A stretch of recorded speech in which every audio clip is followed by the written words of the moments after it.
Sa ngalan ng Ama, at ng Anak, at ng Espiritu Santo. Amen.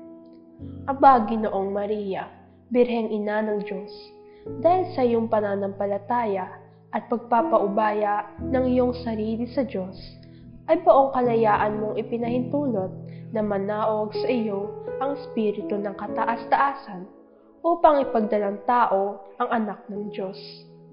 Itinuring mong biyaya at hindi karangalang nag-angat sa iyong sarili ang kahanghang gawain ito ng Panginoon, kaya tinawag kang mapalad ng lahat ng saling lahi.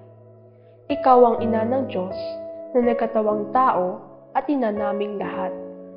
Tulungan at ipanalangin niyo po kami na magkamit ng mga pagpapala na kailangan namin upang lumalim ang aming pananampalataya at katulad niyo po'y maging kaligayahan namin ang laging makinig at tumupad sa kalooban ng Diyos na naghahari magpakailanman.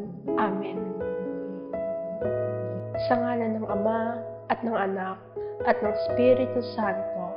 Amen.